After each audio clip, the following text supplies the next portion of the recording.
پشتی 3 سالên çavarêkirinê ku ava proje stratejî li Dêrelûk bigihîte nahya Şîradizê wekû beşek ji hawlatiyan dibêjin. Di nehata ew boriyên bu yê avê hatine binavkirin têne derêxistin. Lewma jî pisyara layanên peywendîdar dikeyn heta kengî çavarê ew ê avê bibîn ku bigihîte deverê. Zêdebariyê ku di nehata dest bi kar bûye.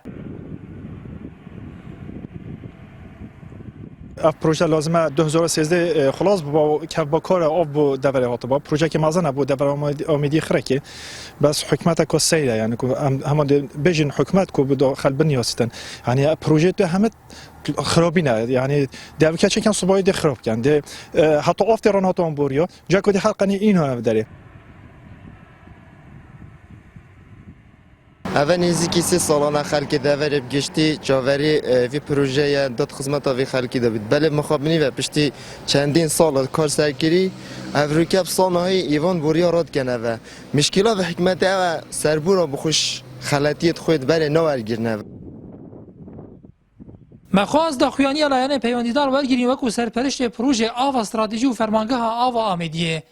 لی آماده نبون چه داخویانیه که بدن؟ برپرست حکومی به بسیارک بهوا اوه حتی کنگ ام چواره بین حتی کنگ پروژه دکفته کاری هوا مده دانوی مده سر بچوی و حوالاتی بجوانه و تانگرت آوه و آل یه بو حوالاتی تلون حوالاتی بخو آوه کرن چواره یوی پروژه نه پروژه چه لحاد